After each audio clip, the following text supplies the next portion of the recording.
We have to make fly casting great again. We have to make fly casting a game again, and we have to play with our rods and not work them. That's what we're going to do today, and I'm introducing you today to the fixed line anchor exercise by the world famous super übercaster Michael Leopold as a homage to the great Alexander Grant, which I will also call from now on, call this exercise the little vibration. The little vibration and the Grant vibration, they're one lineage. And I'll show you how to do it today. And you'll become the best possible caster you can if you decide to try this and if you decide to become one. All right, folks, that's it. Keep her lit. Tight lines, everybody. And remember, we don't own the water owns us. Plus, a fixed line is always a tight line. Thanks for watching and enjoy your practice. I hope I can help you with this a little bit. Message in the bottle, message in the bottle. The greatest caster ever on this planet was Alexander Grant, who named the Spaycast that it is the Spaycast. And today we're gonna go into the footsteps of the greatest OG caster of them all, and we become next in line. Fly fishing needs a new approach that is able to think and also able to learn. There's plenty of casting instructors out there who talk shit. And they don't talk shit because they want to talk shit, they talk shit because they're only used to the shit talk. I give you an example. Muscle memory. There is no such thing as muscle memory and bad habits. All this talk is stupid, unreflected, and the main problem with it is it's also a form of negative reinforcement. And that makes people not to like to be casting and to be practicing, because you develop bad habits. You have bad muscle memory. That is a load of bullshit, bad muscle memory. Let me prove that to you. Let me prove that to you on my feet first. Muscles have no memory. See, I tell my feet now, walk forward. Now they remember that they walked forward. Here, let's walk on forward. But if I tell my feet now to forget about it, the muscles, I tell the muscles in my feet, forget about walking forward, walk backwards, walk backwards. Okay, I can do that, no problem. Forward, backward has nothing to do with muscle memory. Control comes from the mind, my friends. And I think we need a new organization of able casters who can learn and who can transfer the knowledge from science into casting. Get away from this intimidating crap, bad habits, muscle memory. Serious. It's not, it's... And the whole attitude and all this poserism takes fly fishing in the wrong direction, and it also makes fly fishing look in the wrong direction. We're gonna have a party today. We're gonna have a party today because we play. We turn fly casting into play and not into work and not into bad habits and not negative reinforcement crap, because I have developed, or I am currently developing, a way of teaching people to cast by positively reinforcing them. Okay? Because telling someone you have bad habits, you have developed bad muscle memory, that is so counterproductive for making that person motivated. And I show you today a total different approach. And this different approach comes from the knowledge out of the science of control theory that I have transferred to help you with your casting and to help you to develop with the cast. And I explain you that in a minute a little bit closer. But first I wanted to remind you that the greatest caster on the planet ever, the man himself, was Alexander Grant. He outcast people for roughly 100 years with a record that was unbreakable. And casters still chew on this record. I must look it up what it exactly was, but I think he was repositioning some 160 foot of line without shooting it or something crazy. And this Alexander Grant was also building rods. And you know what his rod was called? It was called the Grant Vibration. Alexander Grant was also a musician. And he loved to play the violin. He was also a fiddle builder, a violin builder. He built his own instrument called the rondello. You can look it up on the internet, you'll find it if you put in a picture. Search, I hope to visit and see that instrument someday. And Alexander Grant never used a loop for his casting, and he also never used a rod stop for his casting.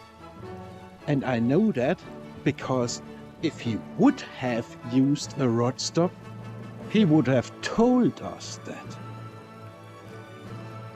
Instead of that, he didn't do that and cast better than anyone else on the planet, probably to this day,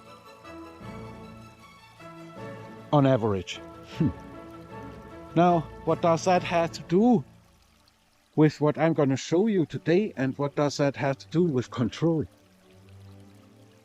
It is obvious that Alexander Grant was doing something very much different or much better than we do and that we teach it today, else he could have not been able to deliver such results, because he was not a strong casting person. He was not like some of these spike casting monsters that are, I don't know, 2 meter 10, as large as some NBA players and all that crack. He was a weak-healthed person. And how could he do it? How could he gain that mighty amount of control? That is one of the questions that I'm thinking about, and that I think, or no, let's jump away from Alexander Grant for a minute. And we jump back into the control science and into what I was gonna show you today. Our mind perceives casting like music, I think. If you think about music and you have a da-da-da-da, da-da-da-da, you know that the da is gonna come. If that music goes only da-da-da, your mind goes like, huh? What's wrong here? The da is missing, and it is waiting for that da-da-da happening.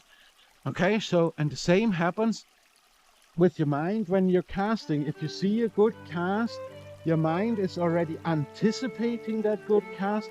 If it sees a bad cast like this here, or a total tangle up, it's like, oh, what is happening there? And that is the same principle that happens the way how our supercomputer in our head is able to perceive in an anticipatory way. I'm sorry, I don't have the proper English for that, but you understand what I'm saying. If you watch a good caster, your mind, your eye gets impressed by this casting, and you watch that casting and you want to have that casting too. And you think, oh my God, those are such tight casts. I want to be able to make that too. I'm really committed to want to be able to make that too. And the way how I learned how to cast on a lawn was that you put the line out there and that you start casting from there with the line out there. The same with the water too. You pick it up from there and you make that back cast that gets stuck in the bushes. Doesn't matter. You get... Let me move up here a bit. I hope that wind is not too bad anyway. But the way how casting is taught, you take that line, pick it up and throw it out there. Or you false cast or whatever, and this is how beginners are taught to cast. And my research shows that beginners are afraid of hooking themselves and that they never get control over that if they are afraid. And what you normally see is something like uncontrolled movement with this rod and uncontrolled stuff they can't handle. And the beginner is overwhelmed and he or she can't handle it indeed. And the reason for that is that the system starts from a stage out of control, outside the super bubble, if you know what that is already. If not, you're gonna go in a former, earlier Fly Q episode, Fly Casting Love, and watch that. And they start off from a state of out of control to make their casts. And that is the reason why your mind never gets into control of these things.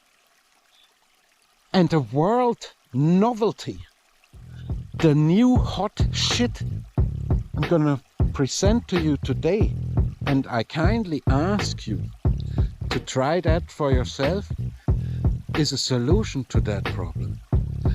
Because that having no control is also no fun, because it's not productive for learning if your mind switches off and is afraid of getting hooked or tangled. I actually have to apologize. I have to apologize that it took me so long to connect the dots. To connect the dots from Coolcast and a control theory science and neuroscience into what I'm going to present you now, and that is a revolutionary technique to teach and to learn fly casting. And it puts you, I have to ask you also, if I show you this now, it puts you in a position to make, in a very powerful position over every fly casting instructor in the world. How long is your fly fishing life? How long is your learning process in fly fishing? Do you enjoy the learning process? If you compare it with this bottle of water here, this is how full some people's lives in fly fishing are, okay?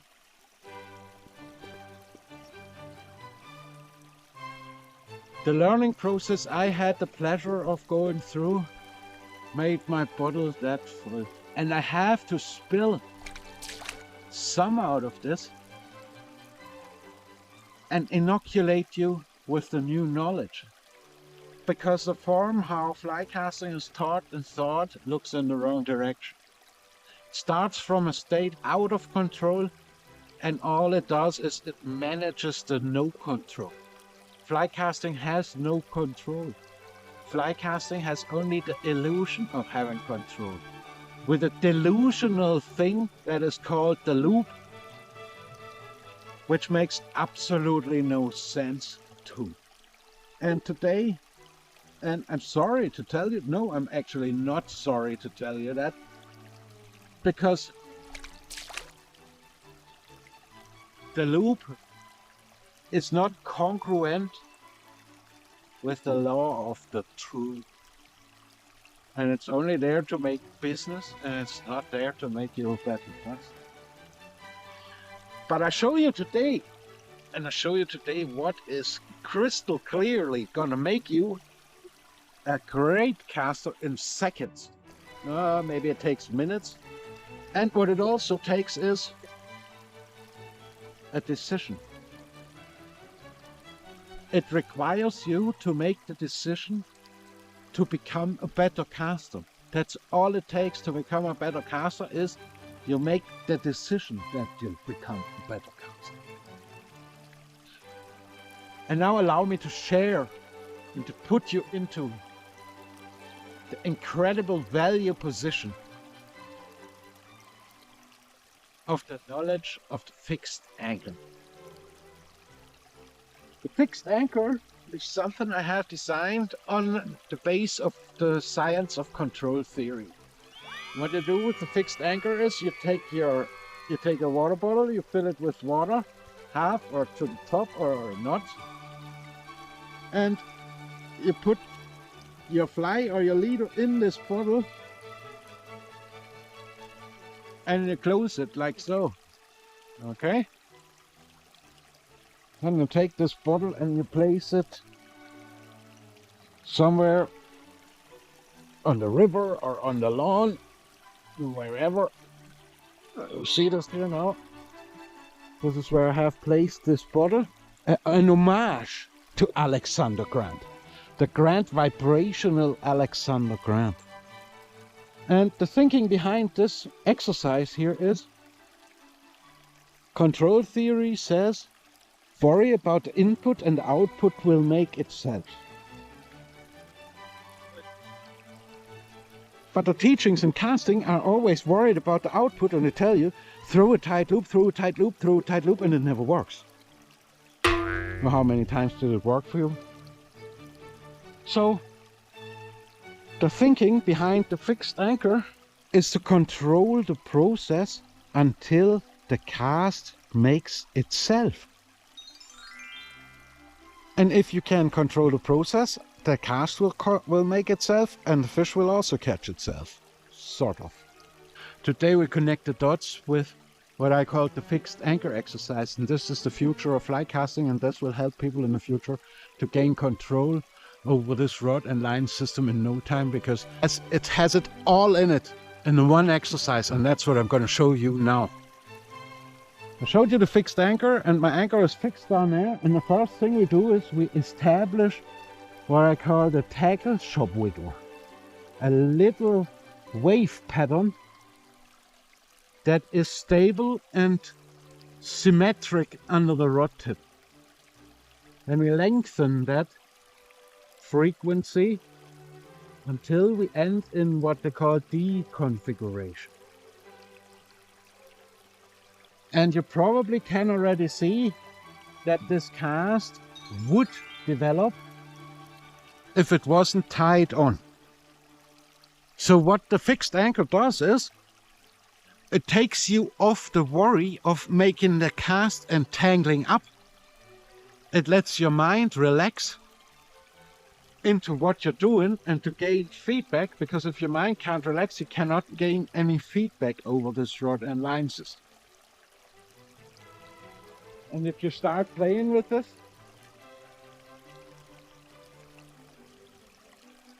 this is all still gravity controlled, because it hangs under the rod tip and it can't be blown away. You can't get hooked and nothing. And this way you can practice very easy and with very little room to gain a feeling over this rod and line system. Okay? And this is only the basic thinking behind that. If you do that, also you'll notice that it doesn't take a rod stop to make a cast. The only thing this rod will do by itself, and that is also the only job that rod has to do, is to become unbent after you bend it. And you can do this while moving the rod forward, and the cast comes even better. So this is a proof that rod stopping is crap. I don't even know who came up with it. Do you know who came up with rod stopping? Was that the FFF, the Fly Fishers International's Bill Gummel, or who was that? I would really like to know that too. So, and this is how you play, and this way you don't have no frustration, because you can only succeed with this. And what's happening with the fixed anchor is that if you can establish these patterns, all the other thing you need is a bit of timing and understanding of the spay anchor. I'll show you that too at a later stage. But why I think going so well is because if you look at that fly rod as a primitive musical instrument, okay? And you establish this configuration, your mind is able to anticipate the higher stages of this tool, or it's like, this is like 8/8, 8/8, 4/4, 2/2, 1/1. Or I also don't have the proper English for this, unfortunately. I know already this idea will make another animal, another type of casting animal out of you if you practice a little.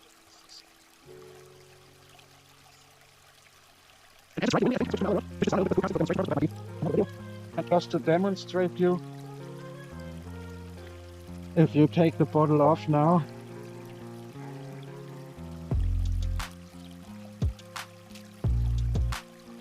you're totally in the groove of things, and your presentations will be like bubble.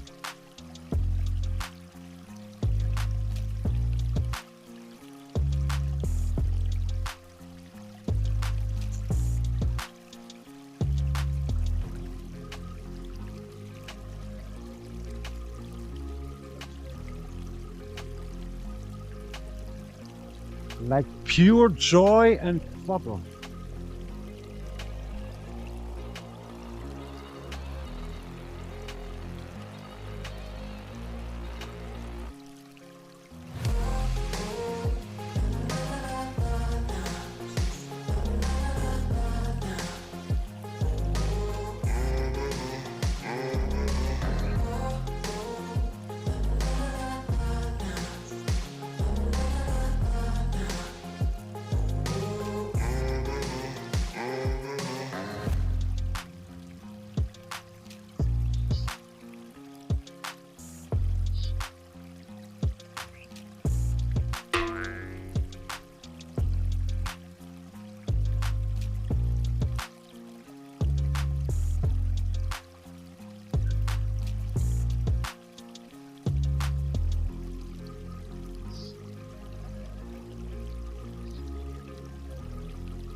Fixed line anchor, not a baller. Check it out, practice a little bit with it, and feed me back if you can. I don't, because I know already it's working like crazy. And this is your chance. This is your chance to become the caster you want to be within very short time. Within very, very, very short time. Whew. That was a bad old cast. Right. I take my other rod and fish this a little bit quickly before the water gets too low. Thanks for watching. Fixed lines, everybody. A fixed line is always a tight line. Remember that. Like and subscribe, everybody. Yeah, I appreciate your support, and I'm looking forward to hearing from your feedback of the fixed line anchor.